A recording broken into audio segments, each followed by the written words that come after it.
बिस्मिल्लाहिर्रहमानिर्रहीम। अस्सलाम वालेकुम स्टूडेंट्स। तो हम सीख रहे हैं क्लास 7 साइंस, इसके चैप्टर नंबर 3 को आज की इस वीडियो में हम कंप्लीट सीखेंगे। तो वीडियो शुरू करने से पहले आपसे एक रिक्वेस्ट है कि हमारे चैनल को सब्सक्राइब कीजिएगा, अगर वीडियो पसंद आए तो लाइक भी कीजिएगा। इसके अलावा बाकी वीडियोस आपको लिंक डिस्क्रिप्शन में मिल जाएंगे, आप वहाँ क्लिक करके वो भी देख सकते हैं। तो शुरू करते हैं। चैप्टर है आपके पास इम्यूनिटी एंड डिजीजेस। तो पहले समझते हैं इम्यूनिटी का मतलब क्या होते हैं। अगर हम अपनी बॉडी के अंदर देखेंगे ना, तो एक बहुत बड़ा ग्रुप है, ग्रोह है, जो क्या करते हैं, हमेशा आपकी बॉडी की हिफाजत करते रहते हैं। आपकी बॉडी को बाहर के जो जरासीम है ना, जैसे कि वायरस, बैक्टीरिया और इस तरह की जो चीज़ें हैं, फंजाई वगैरह, तो इससे आपकी बॉडी को प्रोटेक्ट करते हैं, हिफाजत करते हैं। मतलब क्या हुआ कि एक ग्रुप है, एक आर्मी है जो कि आपके जिस्म की प्रोटेक्ट करते हैं, उस ग्रुप को कहा जाता है इम्यूनिटी। तो ये जो पूरा सिस्टम है इसे इम्यून सिस्टम कहा जाता है। तो मतलब क्या हुआ, बाहर से वायरस, बैक्टीरिया, फंजाई वगैरह जब आपके जिस्म को कोई इफ़ेक्ट करते हैं तो ये सिस्टम क्या करते हैं, उससे प्रोटेक्ट करते हैं। अब बाहर से जो बैक्टीरिया, वायरस और फंजाई वगैरह आपके बॉडी को इफ़ेक्ट करे ना, तो उससे जो बीमारी पैदा होते हैं उसको कहा जाता है पैथोजन। तो पैथोजन का मतलब क्या होते हैं, बाहर से जब भी कोई वायरस, बैक्टीरिया वगैरह आपके बॉडी को इफ़ेक्ट करे, सबब बने, इसको कहा जाता है पैथोजन।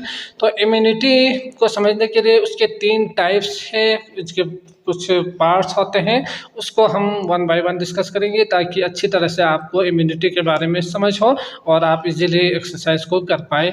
तो इसके ना 3 टाइप्स होते हैं, एक है इन्नेट, दूसरा है आपके पास एडेप्टिव और तीसरा है आपके पास पैसिव।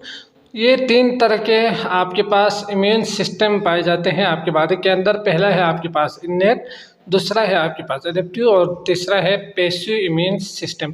तो ये जो इन्नेट इम्यून सिस्टम है ये क्या करते हैं, उसके लिए, उसको समझने के लिए अगर मैं आपके जिल्द बना लूँ, आपके बॉडी के बाहरी हिस्सा अगर मैं इस तरह बना लूँ, तो ये यहाँ जो है ना, हज़ारों इस तरह के सेल्स मौजूद होते हैं आपके बॉडी के अंदर। तो आप जानते ही हैं हज़ारों सेल्स होते हैं। तो ये इनमें से एक बहुत बड़ा ऐसा ग्रोह है, ऐसा ग्रुप है जो बाहर से जब भी कोई बैक्टीरिया अंदर दाखिल होने की कोशिश करे ना, फंजाई वगैरह, वायरस वगैरह, तो वो उसे अंदर आने नहीं देते। ठीक, इन्नेट इम्यूनिटी का जो पहला स्टेप है वो क्या करते हैं कि बाहर से अगर कोई वायरस, बैक्टीरिया, फंजाई या फिर स्नाइन वगैरह अंदर दाखिल होने की कोशिश करे तो उसे रोकते हैं। तो ये जो रोकने का जो अमल है इसे कहा जाता है फर्स्ट लाइन ऑफ डिफेंस कहा जाता है इस प्रोसेस को।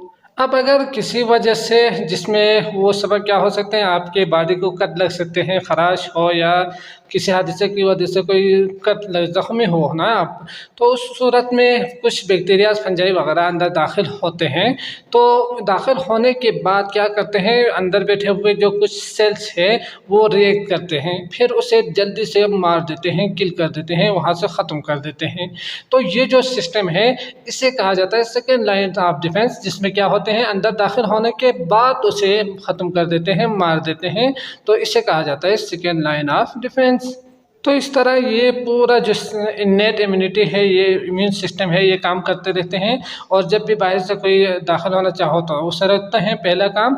और अगर फिर भी नहीं रुके या अंदर दाखिल हो किसी वजह से, तो उसे अंदर से ही मार देते हैं। तो ये नेचुरली होते रहते हैं, कुदरती तौर पर हमेशा 24 घंटे काम करते रहते हैं ये, तब जाके हम सेहतमंद रहते हैं। ठीक, फिर अगर ना यहाँ पे दाखिल हो तो ये इसके बाद क्या कर देते हैं, ये जो सेकेंड लाइन ऑफ डिफेंस है ये सिर्फ उसे मारते ही नहीं है, बल्कि उसका एक टुकड़ा, जैसे कि अगर मैं एक सेल बना लूँ इम्यून सिस्टम का, ये आपकी बुक में कुछ इस तरह से भी गिवन है। ठीक, तो ये समझ लीजिएगा कि एक सेल है, इम्यून सिस्टम का एक पार्ट है, जो क्या करते हैं, उसे मारने के बाद उसका एक टुकड़ा ऐसे शो करते हैं। ठीक, कि ये इस तरह का एक बैक्टीरिया या जरासीम ये बॉडी के अंदर दाखिल हुए थे, इसको हमने मार दिया है कह के ना, क्या करते हैं, उसका एक टुकड़ा आगे शो कर देते हैं। अब यहाँ से आपका जो दूसरा सिस्टम है, इम्यून सिस्टम एडेप्टिव, ये काम करना शुरू कर देते हैं। ये जल्दी से एक्टिवेट हो जाते हैं, तैयार हो जाते हैं। ठीक, तैयार किस तरह होते हैं, अब जब इन्होंने यहाँ से शो किया ना, तो करने के बाद वो इसको जल्दी से पहचानते हैं। पहचानने के बाद उसके लिए कुछ एक नए टाइप का सेल्स बनाना शुरू कर देते हैं, जिसे वाइट ब्लड सेल कहा जाता है। तो ये जो वाइट ब्लड सेल है ना, ये क्या कर देते हैं, जैसे कि इसमें बुक में टी सेल और बी सेल, दो तरह के सेल आपके पास गिवन है। तो और भी सेल्स होते हैं, वो आगे क्लासेस में हम वो भी सीखेंगे, तो वो भी काम करते रहते हैं। तो टी का मतलब होते हैं टी लिम्फोसाइट और बी का मतलब होते हैं बी लिम्फोसाइट सेल्स। ठीक, तो ये जो दो सेल्स है ना, ये तैयार करते हैं एडेप्टिव जो प्रोसेस है वो। अब क्या करते हैं, ये जो टी सेल है वो उसको जल्दी से मार देते हैं, उसे वहाँ से ख़त्म कर देते हैं, कोशिश करते हैं कि वो ख़त्म हो यहाँ से और उसे मार देते हैं।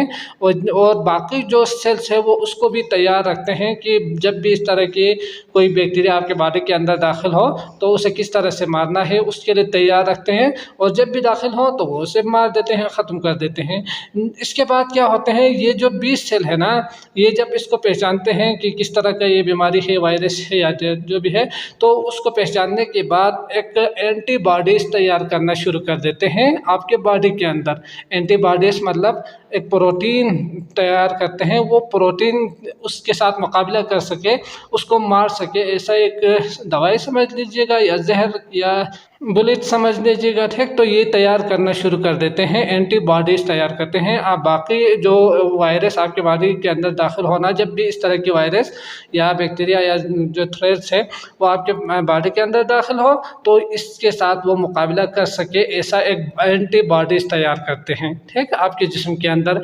अब जब ये एंटीबॉडीज़ तैयार होना तो आप यकीनन उसका मुकाबला कर सकेंगे, उसको जल्दी से आप वहाँ से ख़त्म कर सकते हैं। जब तक कि एंटीबॉडीज़ तैयार ना हो उस वक़्त तक ये बाकी जो इम्यून सिस्टम है वो आपके बॉडी के अंदर काम करते रहते हैं।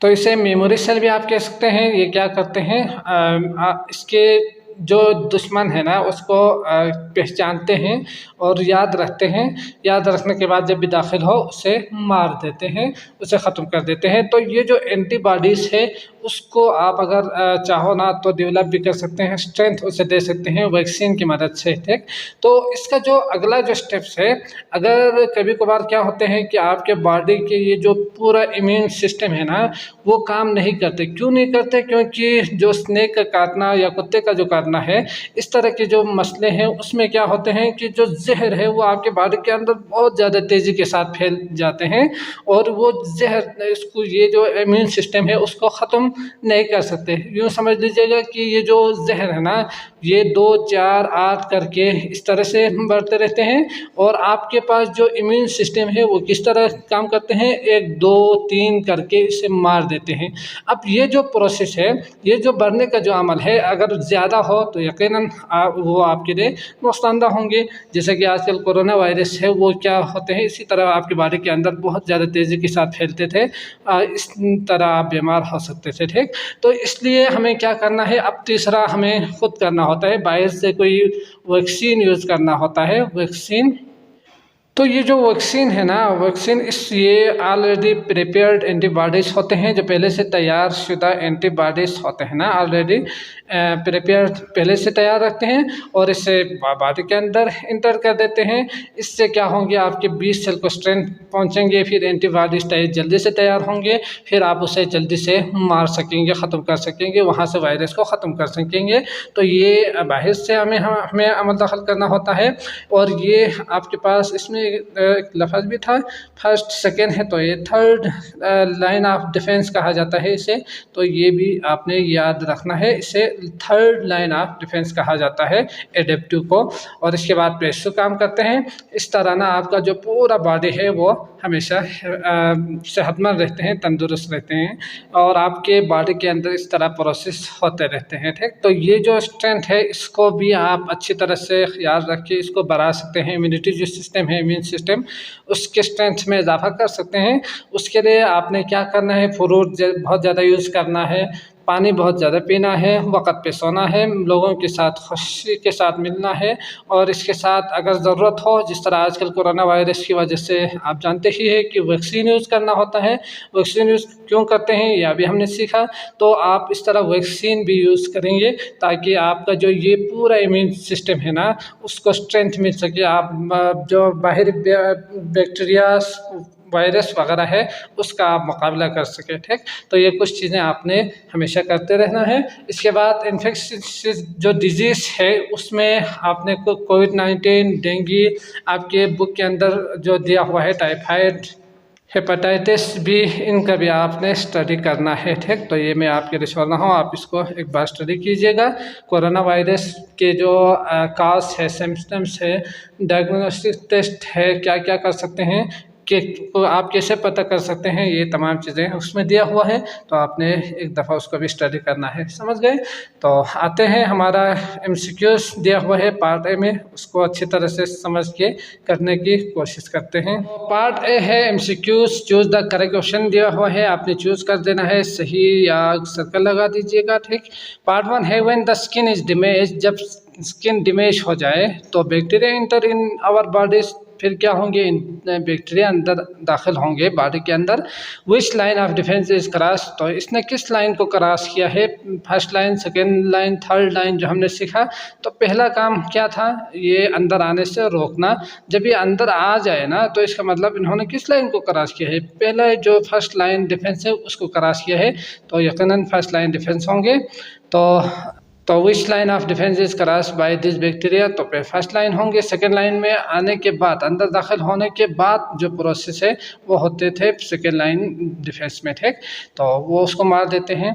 पार्ट 2 है a newborn baby has less immunity as compare to other people, अगर हम लोगों में देखेंगे तो जो एक नया बच्चा पैदा होते हैं ना, उसके अंदर इम्यूनिटी जो है वो कम होते हैं।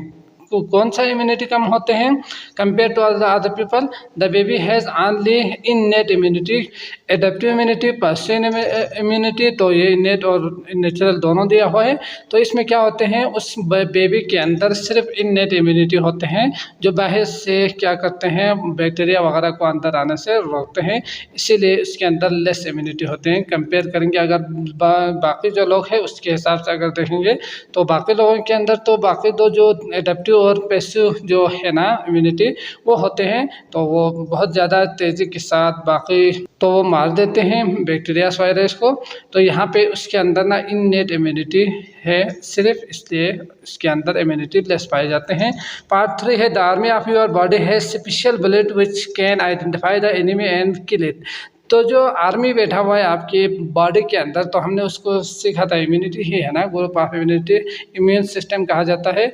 तो ये क्या करते हैं कि जो स्पेशल बुलेट है वो आइडेंटिफाई करते हैं दुश्मनों को और मार देते हैं। ठीक, जो आपकी बॉडी के लिए नुकसानदा है उनको पहचानने के बाद उसे मार देते हैं। These bullets are small protein call, तो ये छोटा सा प्रोटीन, इसे क्या कहा जाता है, तो पैथोजन तो बीमारी ही है।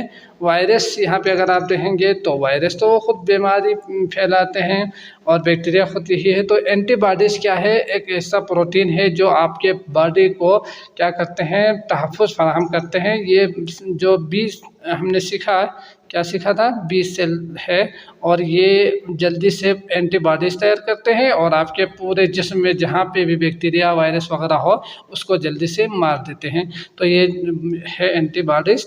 4 है third line of defence learn about the enemy and adopt accordingly, तो क्या करते हैं थर्ड लाइन ऑफ डिफेंस, पहले उसके बारे में जानते हैं, मालूमात हासिल करते हैं, एंड अडप्ट अकॉर्डिंगली, और इसी के हिसाब से बोलते हैं। इट इज़ कॉल्ड, इसको क्या कहा जाता है, तो यकीनन यहाँ पे लफ्ज़ यूज़ हुआ है एडप्ट, तो इसी से ये आप समझ सकते हैं कि ये एडेप्टिव ही है।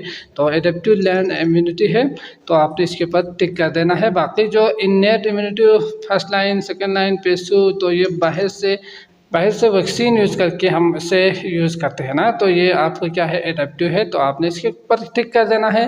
5 है Binish is allergic to dust and pollen, तो एलर्जी हुई है यकीनन डस्ट और पोलन से, तो जो पत्ते हैं उसके टुकड़ों से और मिट्टी से उसको एलर्जी हुई है। हर हेल्थ इश्यू इज एन, तो उसका हेल्थ का जो मसला है वो क्या है, इन्फेक्शन डिजीज़ है, डिजीज़ ड्यू टू पैथोजन है, पैथोजन तो नहीं है ना, क्योंकि आप जानते ही है कि पैथोजन, हमने सीखा इंट्रो में कि पैथोजन किससे फैलते हैं, किस वजह से पैदा होते हैं, ये बनते हैं वायरस, बैक्टीरिया और जो फंजाई वगैरह है ना, माइक्रो ऑर्गेनिज्म, इससे तो वायरस अटैक किए। तो दोबारा वायरस की बात कर रहे हैं, नॉन इन्फेक्शियस डिजीज़ और इन्फेक्शियस, तो इन्फेक्शियस मतलब वबाई बीमारियां हैं और जो नॉन वबाई बीमारियां हैं, तो यकीनन ये क्या है, वबाई नहीं है ना, तो ये आएंगे नॉन इन्फेक्शन डिजीज़ में। तो आप इस तरह से भी देख के ना चूज़ कर सकते हैं आंसर को, समझ गए। तो ये वबाई बीमारी तो नहीं है। इसके बाद है six rabies is a very serious threat to health and life of a person. तो एक पर्सन के लिए रेबीज एक बहुत सीरियस जो है ना थ्रेट है, ख़तरा है हेल्थ के लिए। तो if a rabies or infected dogs bites a person the only way to save him by providing. तो अगर डॉग की वजह से हो ना, डॉग की काटने की वजह से ये फैला हो, तो उसके लिए सिर्फ एक रास्ता है बचाने का। तो वो कौन सा रास्ता है, तो इन्नेट इम्यूनिटी नहीं है। ये हमने सीखा था इंट्रो में कि जो सांप के काटना और जो डॉग के काटने की वजह से जो वायरस फैलते हैं ना, वो ये इम्यूनिटी जो पहला और दूसरा इम्यूनिटी है वो उसे कंट्रोल नहीं कर सकते। उसके लिए आपको चाहिए होती है एक और चीज़ जिसे कहा जाता है पैसिव इम्यूनिटी। वो वैक्सीन की मदद से आपके बॉडी के अंदर दाखिल करते हैं और क्या करते हैं, आपके जो एंटीबॉडीज़ है ना वो डेवलप करने की कोशिश करते हैं ताकि ये एंटीबॉडीज़ आपके जिस्म के अंदर जो बैक्टीरिया है उसे मार सके, यही है ना। तो आपने क्या करना है, पैसिव इम्यूनिटी पे टिक कर देना है या सर्कल लगा दीजिएगा। इसके बाद 7 है maximum number of additional defence layer is required for medical staff teacher students layers. तो यकीनन ये मेडिकल स्टाफ के लिए ही ज़रूरत होंगे ज़्यादा से ज़्यादा तादाद में, ठीक, एडिशनल डिफेंस लेयर। बाकी टीचर स्टूडेंट्स लेयर्स का काम तो नहीं है। तो अगला है typhoid and polio spread by faecal oral route. तो इसी से फैलते हैं, गोबर की जो मखरज है ना वहाँ से। तो if we want to prevent such disease, अगर इस तरह की जो डिजीज है इसको अगर आप प्रिवेंट करना चाहते हो in our area we should, तो हमारे एरिया में अगर आप इसको कम कर देना चाहते हो तो उसके लिए हमें क्या करना चाहिए, control mosquitoes, control air pollution, improve hospitals, improve sanitisation and hygiene condition. तो आजकल आप जानते ही हैं कि इस तरह की जो बीमारियां फैलते हैं वो उसकी जो डिजीज़ है वो अगर वो फैलने का खदशा हो तो हमें क्या करना चाहिए, सैनिटाइजेशन और हाइजीन कंडीशन ये इम्प्रूव कर देना चाहिए, तो ताकि हम इस तरह की बीमारियों से बच के रह सकें, ठीक। तो आपने इसके ऊपर टिक कर देना है। इसके बाद 9 है respiratory system related disease mostly spread through. तो रेस्पिरेटरी जो सिस्टम है अगर उसका पता हो तो ये जो सांस लेने का जो है ना अमल प्रोसेस है उसे रेस्पिरेटरी सिस्टम कहा जाता है। पूरा जो लंग्स से नाक तक जो सिस्टम है, तो respiratory system related disease mostly spread through किससे फैलते हैं, तो आप जानते ही हैं कि एयर से ही फैलते हैं। वाटर, फूड, ये ड्रॉपलेट्स इन एयर है, तो यहाँ पे आपने इसके ऊपर टिक कर देना है। रेस्पिरेटरी सिस्टम में एयर का अमल दखल होते हैं, ठीक। अगला है आपके पास, वो देखते हैं। इसके बाद है 10 विच ऑफ दिस, कौन सा कैन प्रोवाइड कर सकते हैं, मुहैया कर सकते हैं you with a long term immunity. तो लॉन्ग टर्म इम्यूनिटी आपको प्रोवाइड कर सकते हैं अगेंस्ट इन्फेक्शियस डिजीज़। तो इन्फेक्शियस डिजीज़ से तो यकीनन इसमें हमने सीखा था इंट्रो में कि लॉन्ग टर्म के लिए आपको वैक्सीन चाहिए होती है। तो वैक्सीन जब आप बॉडी के अंदर दाखिल करेंगे तो यकीनन उससे एंटीबॉडीज़ तैयार होंगे, वो लॉन्ग टर्म आपको मदद फराहम करते रहेंगे, आपका बॉडी हमेशा सेहतमंद रहेंगे, तंदुरुस्त रहेंगे। तो ये है आपके पास वैक्सीन, इसके ऊपर आपने टिक कर देना है। तो ये था हमारा MCQs। अब आते हैं शॉर्ट क्वेश्चंस गिवन है। तो क्वेश्चन 1 है which line of defence acts last in immune response, list it's components. तो कौन सा जो लाइन है, first line, second line, third line, जो एक्ट्स करते हैं लास्ट में इन इम्यून रिस्पॉन्स, तो आखिर में जो करते हैं उसे क्या कहा जाता है, तो उसे कहा जाता है थर्ड लाइन ऑफ डिफेंस कहा जाता है, जो कि लास्ट में क्या करते हैं, ये एक्ट करते हैं, जिससे एडेप्टिव जो प्रोसेस है ना उसमें होते हैं, यही है ना। तो इसके कंपोनेंट्स कौन कौन से हैं, तो हमने यहाँ पे 2 कंपोनेंट्स सीखा अच्छी तरह, एक है T सेल और दूसरा B सेल, ठीक। तो ये 2 आपने लिखना है, तो इसको लिखते हैं आंसर में। तो शायद क्वेश्चंस में पार्ट 1 था विच line of defence act last in immune response, तो आखिर में जो रिस्पॉन्स करते हैं इम्यून सिस्टम में वो कौन सा है, लिस्ट इट कंपाउंड्स। तो आपने इसके कंपोनेंट्स को, इसके जो अज्जा है जिससे उसको भी आपने लिस्ट करना है, लिखना है। तो ये जो आखिर में जो करने वाला है वो है थर्ड लाइन ऑफ डिफेंस, जो कि हमने एडप्टिव में सीखा था, लास्ट इन इम्यून रिस्पॉन्स। तो आपने इसमें जो कंपोनेंट्स है वो भी लिखना है। तो this line of defence has two components such that T cell और बी सेल। तो हमने इस बुक में टी सेल और बी सेल 2 सीखा है, यकीनन और भी है तो वो आगे की किताबों में वो भी सीखेंगे, ठीक। इसके बाद क्वेश्चन नंबर 2 है, which line of defence is are not concern with recognisation of pathogen intruders. तो यहाँ पे रिकॉग्नाइजेशन मतलब उसको पहचानना, तो किस जो लाइन है, कौन सी लाइन है वो नहीं है, वो उसके साथ उसका कोई ताल्लुक नहीं है। पैथोजन इंट्रूडर जो अंदर आपके अंदर दाखिल होते हैं ना बॉडी के अंदर, तो वो कौन सा लाइन है जो उसका कंसर्न नहीं है। तो यकीनन हमने देखा था कि लाइन के बाद यहाँ से आने के बाद ये पहला और दूसरा जो लाइन है वो विदाउट रिकॉग्नाइजेशन के वो उसको मार देते हैं, बिन बुलाए जो भी लोग जो भी वायरस वगैरह बैक्टीरिया वगैरह आते हैं ना बॉडी के अंदर, आपकी जिल्द के जरिए थ्रू अंदर दाखिल होने की कोशिश करते हैं या दाखिल होते हैं, उसको रिकॉग्नाइजेशन के बगैर उससे मार देते हैं, यही सीखा था। तो वो कौन सा वाला है, फर्स्ट एंड सेकेंड लाइन है। तो आपने यहाँ पे लिखना है first and second line both of defence are not concern with recognisation of the pathogen intruders, ठीक। तो यही है। अगला है question number 3, some harmful chemical can make you sick. तो कुछ ऐसे केमिकल्स है जो आपको बीमार कर सकते हैं, but chemicals are not included in the list of pathogen. तो केमिकल्स पैथोजन में नहीं शामिल नहीं है। तो ये क्यों नहीं है, क्योंकि आप जानते ही है कि पैथोजन क्या काम करते हैं कि बाहर से जो भी वायरस और बैक्टीरिया आपकी बॉडी के अंदर दाखिल होते हैं ना, तो उससे जो बीमारी पैदा होते हैं इसे पैथोजन कहा जाता है।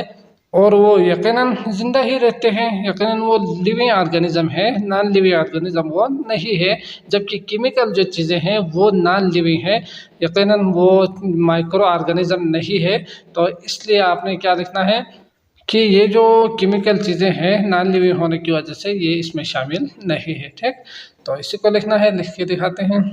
तो सवाल था आपके पास, some harmful chemicals can make you sick but chemicals are not included in list the pathogen. तो केमिकल पैथोजन में शामिल नहीं है, क्यों नहीं है, क्योंकि pathogen are disease causes germs including virus bacteria fungi and parasites. तो ये लफ्ज़ भी बुक में था, मैंने कम यूज़ किया था, तो ये भी आपने याद रखना है पैरासाइट्स को। तो ये इनकी वजह से जो बीमारियां फैलते हैं आपकी बॉडी के अंदर, तो इसे पैथोजन कहा जाता है। लेकिन अगर ये जो है ना, ये क्या है, माइक्रो ऑर्गेनिज्म है, जिंदा जानदार है, और ये फैलते रहते हैं, 102 204 होते रहते हैं, बढ़ते रहते हैं। लेकिन but chemicals are non living things, chemical जो चीज़ें हैं वो तो नॉन लिविंग थिंग है। So harmful chemical can make us sick, हमें बीमार तो कर सकते हैं, लेकिन but are not included in the list of pathogen में, तो पैथोजन में ये चीज़ शामिल नहीं है, ठीक। तो आपने ये लिखना है। तो अगला है, for adaptive immune response increases with time. तो एडेप्टिव जो इम्यून्स है ना वो वक्त के साथ साथ रिस्पॉन्स ज़्यादा करते हैं।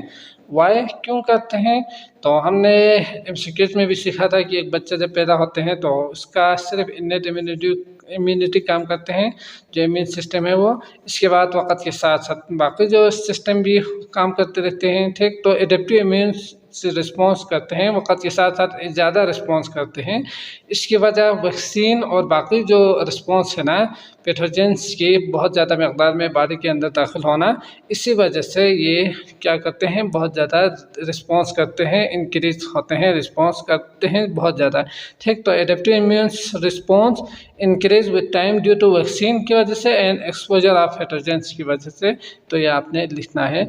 लास्ट सवाल है आपके पास, people throughout the world have become focus on improving immune system from March 2020 वाई। तो यहाँ पे लोगों ने जो है ना, पूरी दुनिया के जो लोग हैं उन्होंने हैव बिकम फोकस, तवज्जो देना शुरू किया है इम्प्रूविंग इम्यून सिस्टम को।